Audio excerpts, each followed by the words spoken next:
everybody, it's Hotchmania, and today I'm going to show you how to land doing an ILS landing in the Fenix A320. It's pretty easy to do an ILS landing. This is an auto land, if you will, although we will take control of it at the last minute, but I want to show you how to basically walk through the process of arrival in the Fenix A320. So first thing you're going to do is go to the EFB and prepare yourself, and I would say about halfway through the flight, maybe even earlier, basically after takeoff and you're at cruise, it's a good idea to start looking at the arrival, start planning it out. Within Navigraph, if you have a subscription, you can actually plan this all out and look at the charts. This is really helpful. Navigraph does have an additional cost to it, but I think it's well worth it for the additional information you get with the AirX and, of course, the charts that come with it.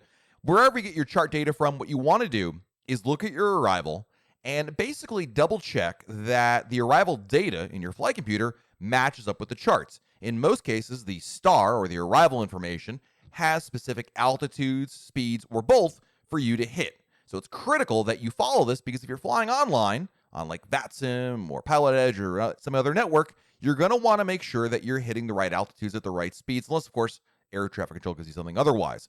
But you want to do this to avoid any possible issues because it's your expectation as a pilot to know what you're doing. So you're going to just match up with the altitudes and the speed constraints to make sure. Usually this is pretty good about matching it up, but occasionally might miss one or something's not in there. So just double check it by going into the flight computer and verifying everything in there. Essentially what you're looking for is just to make sure that the requirements, the hard altitudes or the aboves or belows are in there. That's really, really important. The next thing we're going to do is plan our arrival. There's the Arrival Performance app in the EFB that allows you to pick your runway. And basically this will give you the information you need to plan a great arrival into the airport you're going into. First thing you're going to do is select the airport runway you're arriving for. Next, you're going to select the runway condition, dry, good, medium, poor. Use your best judgment on this one.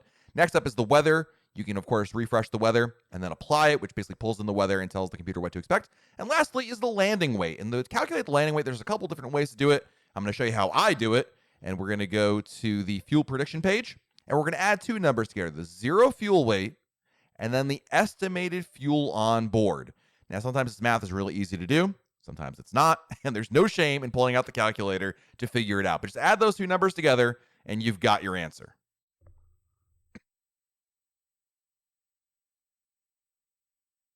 Once you have the number, go back into the EFB, put it in the landing weight area. You don't need to worry about decimal points. Just put in the 3 digits, essentially, and you're good to go. And you can see on the right that it's animated and show you about how much distance you're going to need to land. You can also change your options for the configuration for landing, whether you're going to be using flaps full, manual landing, auto throttle on, auto throttle off.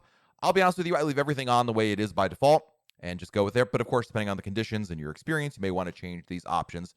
There's also the distance procedures below if you want to dive into the various options. The Fenix really does have quite a bit to do. All right, next up, sit back and relax. You've got everything ready to go until you get much closer to your arrival. And really the next step is trying to figure out, well, when is your arrival? If you're flying online, air traffic control may give it to you. Otherwise, it's really up to you to monitor it and be on top of it. You can see in the program page, you're actually going to have the time until your distance till top of descent, in which case you can basically figure out, okay, this is when descent will begin. This is also known as VNAV in your aircraft. And basically, Fenix does a job of basically calculating, okay, at what point do you need to start descending in order to make those altitudes that we checked earlier on. So depending on what numbers you have in there, especially if air traffic control gives you different numbers, your top of descent may actually be before or after what was in there before. Just keep an eye on it. Again, if air traffic control is with you, then they'll give you an idea of when you can begin your descent. Otherwise, it's, of course, up to you to keep an eye on that and track that out.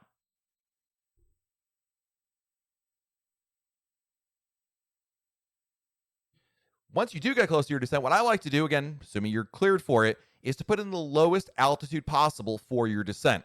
So whatever the star has, the arrival information, the lowest altitude that you're cleared to, if they give you to descend via the star, via the arrival, then I just put in the lowest one. Otherwise, whatever altitude air traffic control gives you, but start putting that in there. You're not ready to go there yet, but it's good to have it already locked in so that way you're good to go.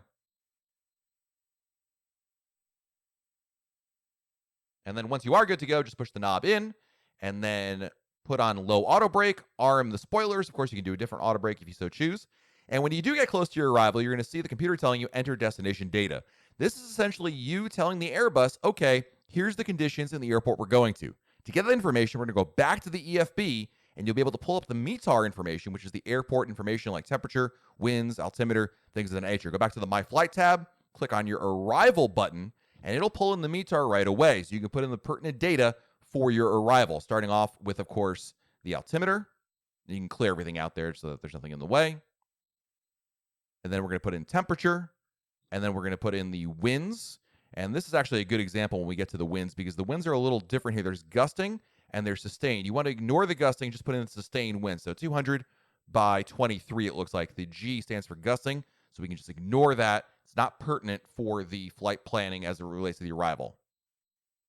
And then the last bit of information you're going to need is, of course, the minimums, radio or barometer, depending on which country you're flying into. You choose. You can always find the minimums for an arrival in the charts for your airport that you're going into. And then you're basically going to be you're doing your descent. The descent in an Airbus is pretty easy. Of course, when you get to 18,000 feet, you're going to, or whatever the transition altitude is in the country you're going to, you're going to put in the altimeter and change that from standard pressure back to the local temperature. Again, that'll be in the EFB to put it in there.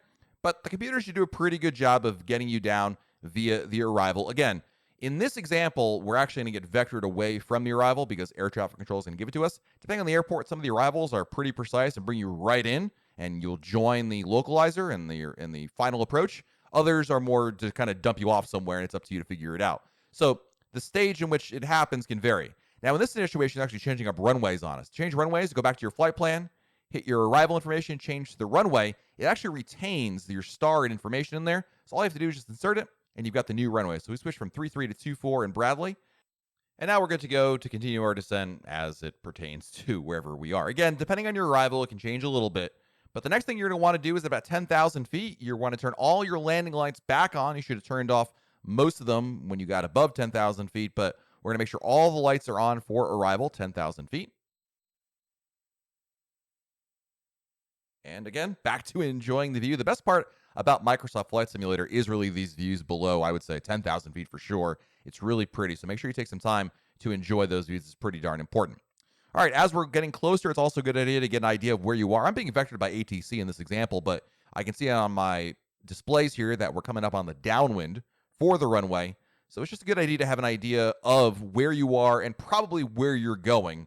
As a pilot, it's just a good course of action so you know what to expect. You also want to, when you get close, and I say certainly on the downwind below 10,000 feet, you want to put in probably 210 knots, unless otherwise instructed. 210 knots is a good beginning the approach. Also flaps 1, that way you have a nice pitch in there. And so 210 knots, flaps 1. And as you see here, we're going to be making a left turn to turn base for the runway. Again, we're getting this from air traffic control. Depending on the arrival, you could find this in the charts. You might also look at real-world data to figure it out. When you're ready to really begin your descent, now I'm going to slow down to 190 knots. This is a speed that I've basically picked to be a little more in control. Flaps 2, 190 on the speed, flaps 2 for the arrival. Again, I don't know airlines do this, but I'm doing it here. And we're ready to go. I'm just following in. We're going to be doing this base leg. And then eventually air traffic control is going to turn us final to join the localizer. So the Airbus already has all the localizer information. If you're used to flying a Boeing, you don't have to do anything extra. There's no frequencies or course to put in here. It's going to do it automatically.